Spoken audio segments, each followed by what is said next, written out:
Shalom. I want to give all praises to Yahweh, Bahasham, Yahweh Shai, Bahasham, Ha, Rocha Kodash, Ma'amah.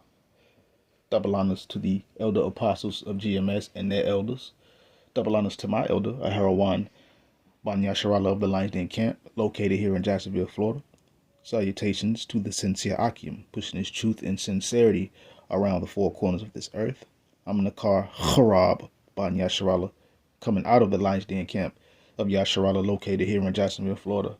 And now today I'll be coming out with a lesson, and it is in conjunction with a lesson that my elder, Aharawan Ban Yasharala of the Lions Den Camp, did about 2 days ago, if I'm not mistaken. So let me look it up. I was just watching it a few minutes ago, but let me hurry up and do my lesson. Because I was just in the mood to, get to it, get the work done. Yeah, there we go. Wait a minute. It says the air battle of Stralsund, 1655. I almost said Stralsund. Yeah. And he mentioned in his lesson, you watch it however many minutes in, just watch it. I'm gonna put the link to the description of that lesson anyway in the description.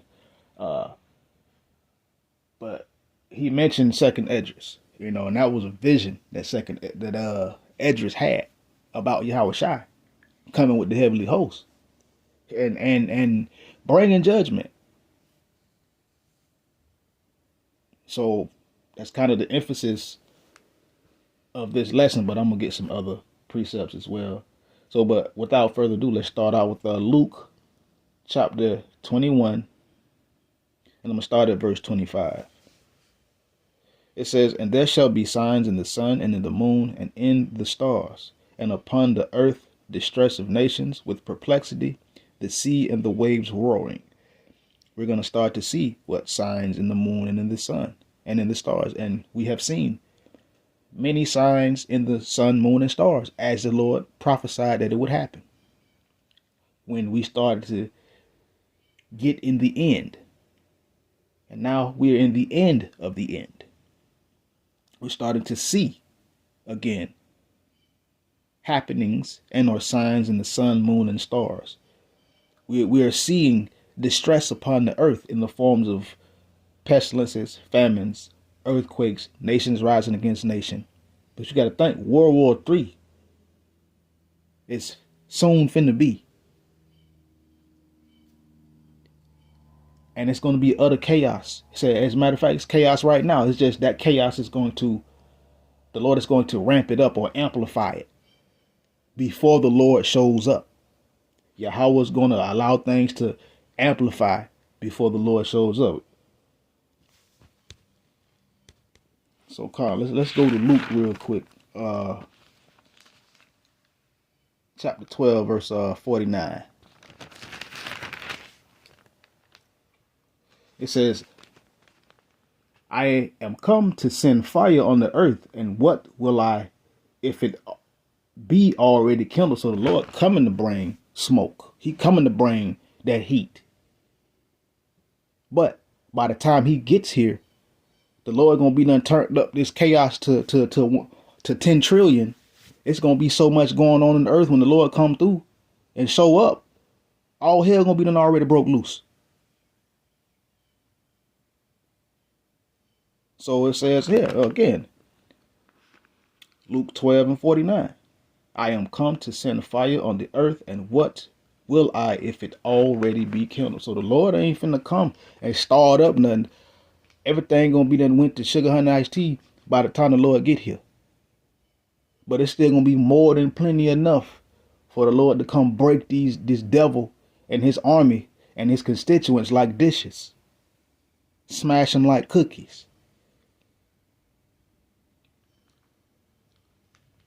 Wrecking like a car with a drunk driver. But let's continue. Verse 25 once more, back at Luke 21. "And there shall be signs in the sun and in the moon and in the stars, and upon the earth distress of nations with perplexity, the sea and the waves roaring." I'm going to jump down. You know what? Verse 26, I ain't going to jump.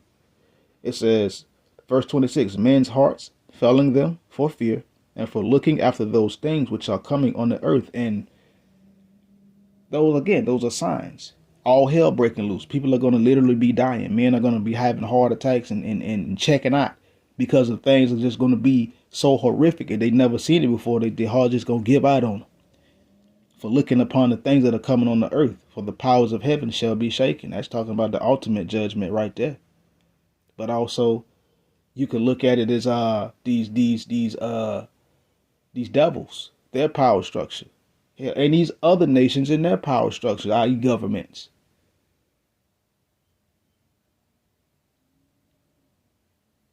Verse 27, and then shall they see the Son of Man coming in a cloud with power and great glory. So while things are really going left, while we seeing all these signs and everything, that's when it really ramp up, that's when you're going to see Yahushua coming. And he's going to be coming in the cloud. What? A chariot. The same thing that they saw in 1655. They saw chariots. They saw angels in chariots. Or the chariots. And they tried their best to explain it. But of course, these heathens couldn't do it. But nonetheless, the Lord was showing up then. Showing signs in the heavens and in the earth. Back then, in the 1600s. So when things really get ramped up, oh yeah, you're going to see Yahushua coming in a cloud with power and great glory. Let's go to Revelation chapter 1, verse 7 real quick.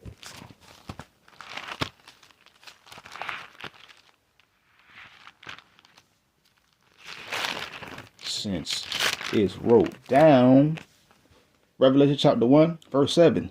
Behold, he cometh with clouds, and every eye shall see him, and they also which pierced him, and all kindreds of the earth shall wail because of him. Even so, Amen. So when the Lord show up, he coming with the clouds. He's coming with the chariots. He's coming with the heavenly host. And every eye is going to see him. Every eye is going to see him. And it says, and they which also pierced him. That's a hint at reincarnation. So those that pierced him when he was on the cross, they're going to be here too. And it says, and all kindreds of the earth shall wail because of him. Even so, Amen. Meaning they're going to be afraid. People are going to be afraid. The only ones who won't be afraid is what? Those who turned back to Yahweh Ba'ashem Yahushai while there was chance to turn back to him. Those are the only ones that's not going to be afraid. But everybody else, they're going to be scared. Like the little bad behind little child when you was growing up. They always want you to do something bad, but they was the scariest, most crybabiest ones. Yeah, well, that's how a lot of people going to be in that day when the Lord show up. Let's continue. Verse 28. Let's go back to Luke chapter 21. Verse 28. It says, and when these things begin to come to pass, then look up and lift up your head, for your redemption draweth nigh. So when we're starting to see signs in the moon, in the stars, in the heavens, in the earth, chariot sightings, the Lord says, look up. Why? Because your what? Redemption, your salvation is draweth nigh, getting ever closer. But there's got to be a little bit of chaos. I ain't gonna say a little bit of chaos. I don't even want to downplay it. The Lord, when he get out, he get down. It's just gonna be chaos. It's just gonna be that chaos that's gonna be already on the earth.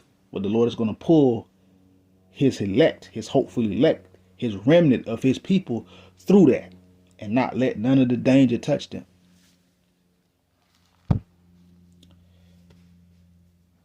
Second Esdras, chapter 13. And I'm going to start right at my point, verse 3. And it says, and lo, and I beheld, and lo, that man waxed strong with the thousands of heaven, And when he turned his countenance to look, all the things trembled that were seen under him.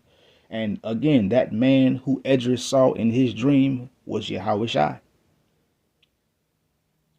And he came what? Waxed strong with what? The thousands of heaven, the heavenly hosts, the army. Lord, they say he came waxed strong, and the Lord gonna come squatted up. He coming with all the homies, with the thousands of heaven. And it says, and when he turned his countenance to look, all the things trembled that were seen under him. Meaning people are going to be scared when the Lord show up, and when they start to see these chariots really show up, and it's not a phenomenon that they deem it as, or they seen something on a social media platform or a news media platform. It's going to be before their very face, their very eyes, and they're going to be afraid. That's why I said that when he turned his countenance to look, all the things trembled that were seen under him. People are going to be scared. They're not going to know what to do. But guess what? This is the Lord coming back, but it's also talking about judgment before. But before I get the rest of these scriptures, let's go back to Revelation. What that is.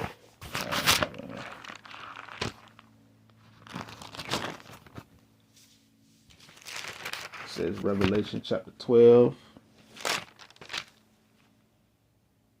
Oh, of course, yeah. This is talking about the war in heaven, because this devil is gonna try to fight Yahushua, which this is gonna be a futile attempt, but I'm gonna bring it out anyway.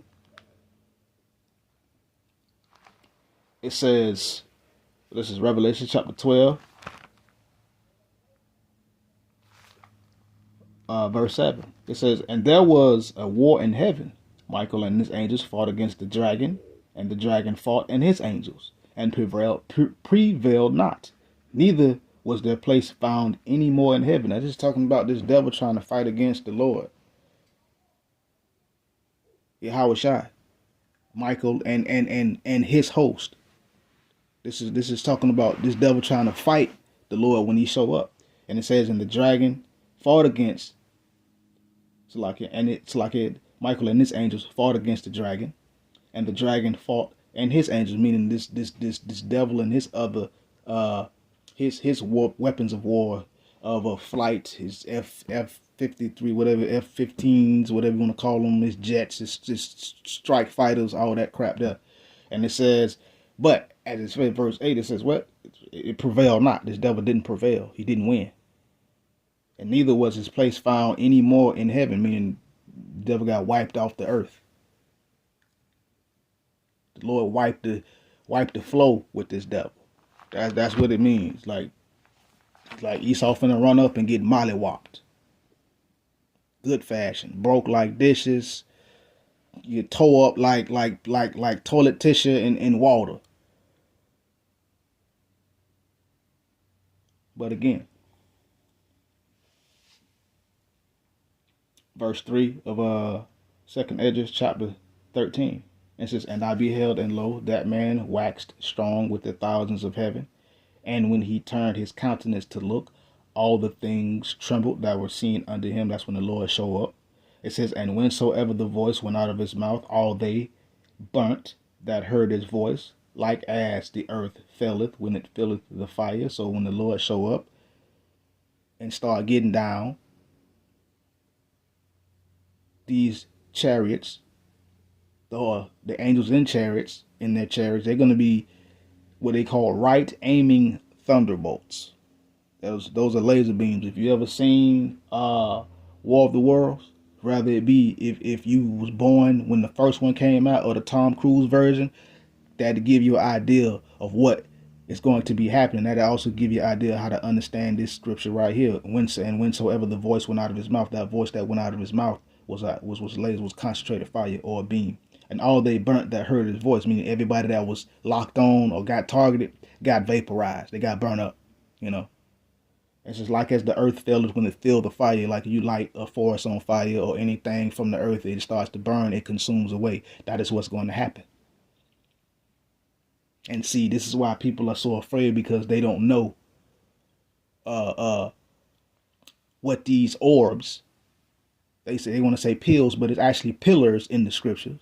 As my elder, he emphasized on that point. So I'm gonna emphasize on that point too. It is pillars, because that's what the scriptures say.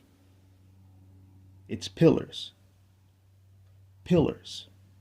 But they're also disc or saucer shaped chariots as well.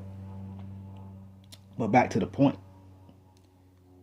Like as the earth faileth when it fills the fire, when stuff get burnt up, that's what these chariots are going to do. Burn stuff up and people. Let's continue. Verse 5. And it says, and after this I beheld, and lo, there was gathered together a multitude of men out of number from the four winds of heaven to subdue the man that came out of the earth. Let's go back to Revelation chapter 12 again. Just to reiterate or emphasize the point once more. This is Revelation chapter 12, verse 7. This is, and there was war in heaven. Michael and his angels fought against the dragon, and the dragon fought and his angels.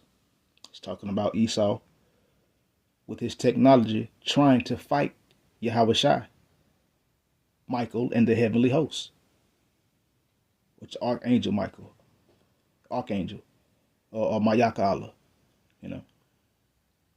So, and in verse 8, and as you say, it says, and prevail not. So this is not a battle this devil is going to win.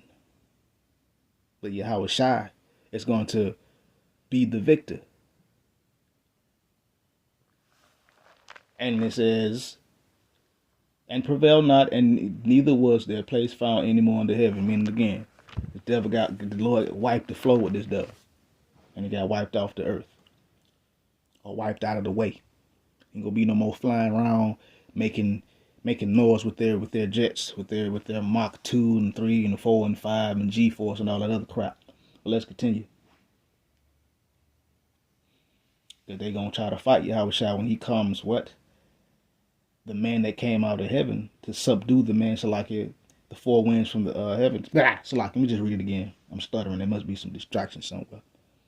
But let's go. Verse 5. It says, and after this I beheld, and lo, there was gathered together a multitude of men out of number from the four winds of heaven, meaning from around the four corners of the earth, the four hemispheres. Hemispheres. The earth is not flat. If you think so, your brain flat. But let's continue. A multitude of men out of number from the four winds of heaven to subdue the man that came out of the sea. The man that came out of the sea, i.e., is Yahushua. And that sea represents the heavens, the Shemaims. You know, when the Lord separated the waters from the waters. Because they're going to try to, again, but these devils are going to try to fight. And these other nations are going to try to fight with this devil. Because they're going to be fighting amongst each other. Why you keep seeing, like, the fact that chariot, that video that my elder showed, that orb or disc shaped chariot appeared over there in the east, that's significant.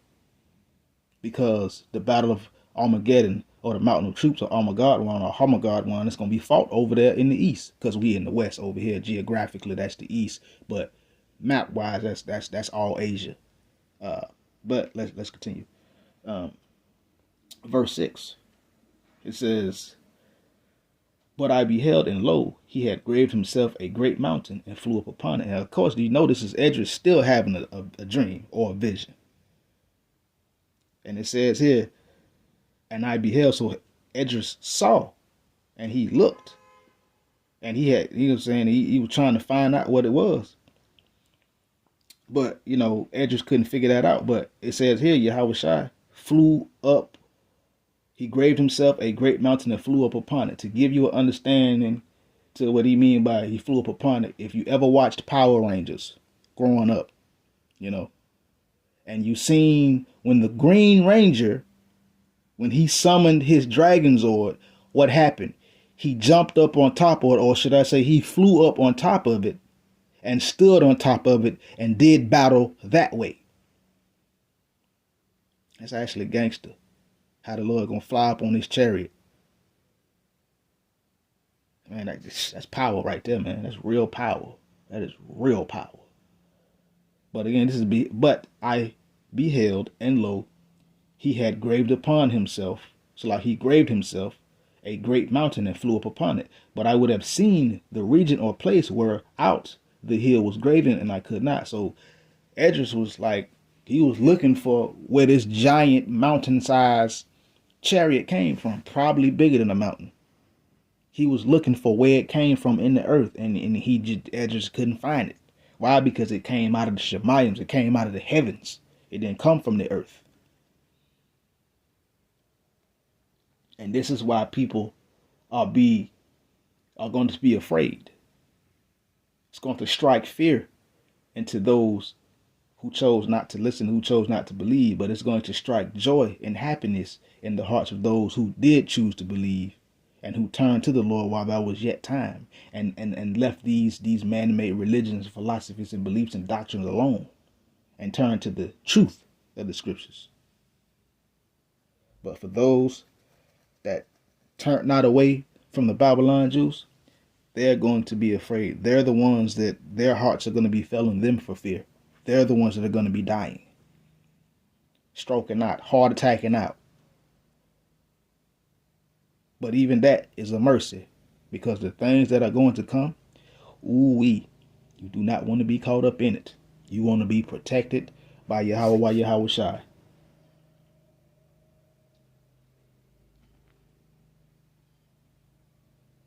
Let's see. I'm gonna just go on and finish it. It's talking about the rest of it is talking about the Lord bringing judgment on the earth. But that's really why these chariots are showing up, because they're gonna bring judgment. So let's keep going. Verse 7 again, it says, "But I would have seen the region or place where out the hill was graven, and I could not. And after this I beheld, and lo, all they which were gathered together to subdue him were sore afraid, and yet there's fight." So all those that were gathered together to subdue the man that came out of the sea, all these other nations, and Esau and his tomfoolery with his technology, they gathered together to fight against the Lord. They were sore afraid, meaning they was very, very, very afraid. But the Lord said what? They still is going to try to fight and come against the Lord. They still going to try to come against him. You got to think. They already had a few lies out here about videos about them shooting down a chariot. But you ain't never ever shot down no chariot a day in your life, Esau. Why you lying like that? But then lying is his thing. But nonetheless, when the Lord show up, he gonna show out. Yeah, you already showing. The Lord already showing out now with the signs in the heaven, with chariots coming all the way down. You know, most times, you know, speaking for the Akim in this camp, a lot of the time when you see chariots, they either be up way up high, or they be kind of low, but they still be way up high. You know, so we've seen them, but the Lord is having these chariots come down all the way down to surface level, to the earth, on top of buildings, over stuff, hovering over things, appearing. And guess what? It's scared of flying flip phone out of Esau every time, and that's funny. I pray the Lord keep scaring Esau. But let's continue. Let's get back on the point. Verse 9, it says, "And lo, as he saw the violence of the multitude that came, he neither lifted up his hand, nor held sword, nor any instrument." We're gonna use the Power Rangers, Green Ranger Dragonzord for a reference again. When this devil or these other nations run up on the Lord, the multitude that's gonna come against him with violence, guess what? The Lord ain't gonna lift not a nail hand. He ain't gonna lift a finger. He ain't gonna pick up a sword. He ain't gonna pick up nothing. And that's the same thing with the Green Ranger. When he's on top of his Dragonzord, and guess what? The Dragonzord is fighting because he's controlling it from the outside. That goes into reference of the Ezekiel chapter 1 and chapter 10, where he saw the cherubims. in his vision. And the angels coming down out of the cherubs, and wherever the angels move, the chariots move with them. They didn't turn or anything. They moved when the angels moved. So, and the spirit of the angel, what was in the chariot? Same thing with with Yahweh Shai. His spirit is in his chariot as well, so he's gonna be able to control his chariot. That's why it says here, he didn't lift a hand. He didn't do anything. He didn't pick up a sword. He didn't move a finger, or any instrument of war. He didn't do anything. Verse 8. But only I saw that he sent out of his mouth, as it had been a blast of fire, and out of his lips a flaming breath, and out of his tongue he cast out sparks and tempests. That's a very, very powerful beam of energy. We can say fire, concentrated light, or fire, whichever one you want to call it. I will go with fire because fire destroys, but light can also destroy as well too. If it's bright enough and powerful enough, it could burn. So, kind. But yeah, so this is what Edris saw in his vision. He saw the Lord getting ready, or he saw the Lord blasting that blast of fire, that flaming breath, and those sparks and tempests out of his mouth, i.e. out of his chariot.